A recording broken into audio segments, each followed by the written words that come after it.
살았을지라도 그녀의 하나님께 대한 감사와 하나님을 사랑하는 마음은 변하지 않았을 것이라는 사실입니다. 왜요? 하나님이 우리를 구원하시는, 영생을 주시는 그 생명은 실패하는 게 아닙니다. 그것은 영원토록 변치 않는 것입니다.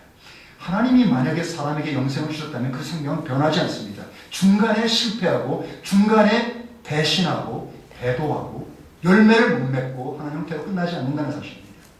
저는 이것을 계속해서 여러분에게 말씀드립니다. 말귀를 알아들을 수 있는 분은 알아듣시기 바랍니다.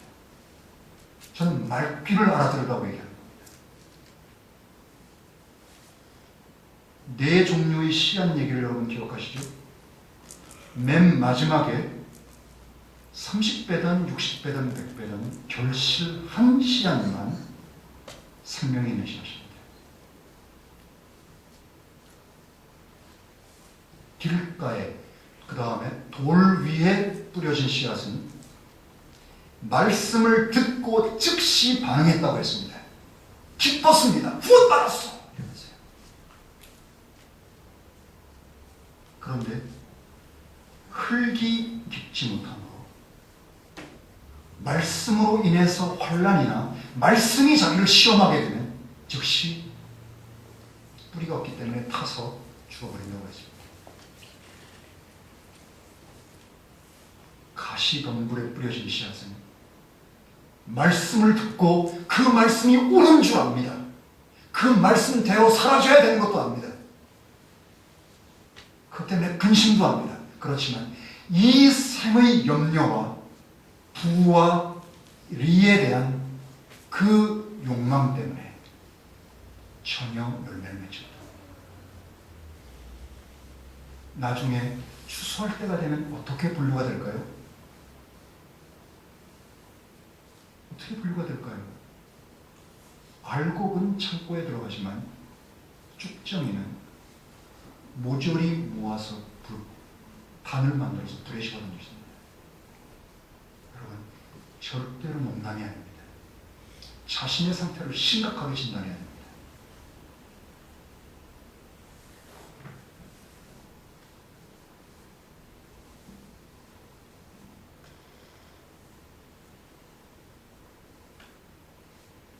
요한복음 5장 42절에는 이런 말씀이 있습니다. 그러나 나는 너희를 안다. 너희가 너희 안에 하나님을 사랑하는 것이 없다는 것을. 여러분, 이 기사 기억나시죠? 주님은 아십니다. 우리 안에 주님이 우리에게 베푸신 사랑에 대한 아주 작은 그 소중하고 조그만 분량의 사랑이 우리 마음 가운데 있을지라도 그분은 그것을 기가 막히게 하는 것입니다. 그리고 우리를 기억하십니다.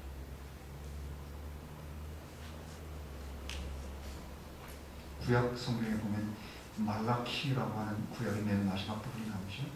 말라키의 1장 6절부터 그 이하에 주님께서는 그 당시의 레위 성직자들에게 말라키를 통해서 아주 심각한 그런 질책의 말씀을 했습니다.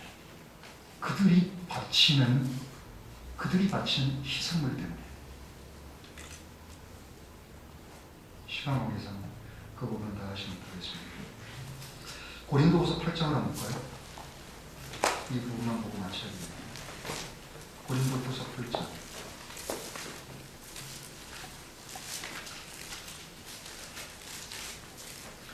고린도후서 8장과 9장은 구제복음에 관한 그런 진리가 기록되어 있습니다. 구제복음입니다. 유다에 살고 있는 이스라엘, 팔레스틴이 살고 있던 이스라엘 신자들이 아주 심각한 흉년 때문에 아주 고통 속에 있었습니다. 그래서 이 바울이 복음을 전했던 그 이외의 이방 지역에서 이방인 신자들이 그들의 궁핍함과 가난을 보고 자원해서 그들을 돕고 싶어 했습니다. 왜냐하면 이 이스라엘이 원 가지고 원 뿌리라는 사실을 그들은 알았고, 이스라엘의 넘어짐으로 말미암아 구원이 자기들에게까지 온 것을 알았고, 구원자이신 예수께서 이스라엘 사람이었다는 것을 알았고, 이스라엘에 대해서 영적으로 얼마나 큰 빚을 그들이 졌는지 알고 있었기 때문에 영적으로 진 그 큰 빚을 갚고 싶어 했습니다. 그들이 진실한 마음이 충동되었고, 바울이 그것들을 얘기할 때 그들은 기꺼이 그 돕는 일을 하고 싶어 했습니다. 자, 여기 8장에 나오는 몇 가지 구절을 한번 보시죠. 그냥 쭉 읽기만 하죠. 제가 이거 익스파운딩까지 하면 시간이 너무나 오래 걸리니까요. 8장 2절, 고난의 큰 시련 속에서 그들의 넘치는 기쁨과 극한 가난이 그들의 너그러운 선물을 풍부히 넘치도록 하게 했다. 주목할 만한 것은 너그러운 선물을 아주 제너러스, 이건 너그러운 선물을 풍부히 넘치도록 했는데, 무엇이 그것을 넘치도록 하게 했는가 하면 두 가지입니다. 하나는 넘치는 기쁨이고 또 하나는 극도로 가난함입니다. 그들이 극도로 가난할 때 넘치도록 풍부히 바치게 했다는 것입니다. 굉장한 역설이죠.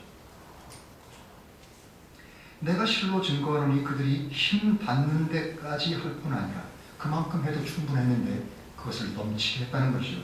실로 힘에 지나도록 자원하여 하였으며, 자원했다는 말이 중요합니다. 그리고 우리가 이 선물을 받아줄 것과 성도들을 섬기는 교제의 역할을 맡아줄 것을 간절히 구했습니다. 제발 우리들이 지금 여기 여유가 있는 이 부분이 있는데, 이것들을 이스라엘에서 고난당하고 먹을 것이 없어서 힘들어하는 그 성도들에게 제발 그들에게 이 풍성한 것을 나눠주는 교제의 역할을 맡아주십시오. 5절, 그들이 우리가 바라던 대로 할 뿐 아니라 먼저 자신을 주님께 드리고 또 하나님의 뜻대로 우리에게 주었다라고 증거합니다. 그리고 8절을 보죠. 내가 명령으로 하는 말이 아니요 다른 이들의 앞서감을 계기로 하여 너희 사랑의 진실함을 입증하고자 함이라. 뭘요? 사랑의 진실함. 말로만이 아니라 실제적인 행동으로 그 사랑이 진실되다는 것을 입증할 수 있는 기회를 주고 싶었다는 겁니다. 바울이 주는 거예요. 그것이 공수표가 아니라는 거예요. 우리 주 예수 그리스도의 은혜를 너희가 알거니와 그분께서 부요하였으나 너희를 위하여 가난하게 되시는 그분의 가난함으로 말미암아 너희를 부요하게 하려 하십니다.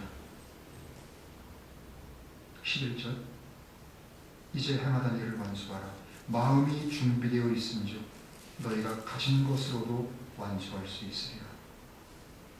먼저 자원하는 마음만 있다면 있는 대로 받으실 것이요 없는 것은 받지 아니하시리라. 이는 다른 사람들을 편안하게 하고 너희는 짐지게 하려는 뜻이 아니요 다만 균등하게 하려 함이니 지금은 너희의 넘치는 것으로 그들의 부족함을 채우고 또한 그들이 넘치는 것으로 너희의 부족함을 채워 균등하게 하려는 것이라. 성도 간의 구제나 교제는, 물질의 교제는 균등케 하는 겁니다. 이걸 이해하셔야 돼요. 균등케 하는. 15절, 기록된 바 많이 거둔 자도 남은 것이 없었고 적게 거둔 자도 모자람이 없었다 함과 같으니라. 9장 6절 볼까요?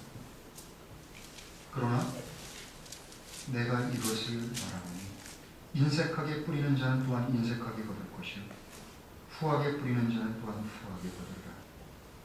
각 사람은 자기 마음에 작정하는 대로 내고 마지못해 하거나 억지로 하지 말지니 하나님은 즐거이 내는 사람을 사랑하시느니라.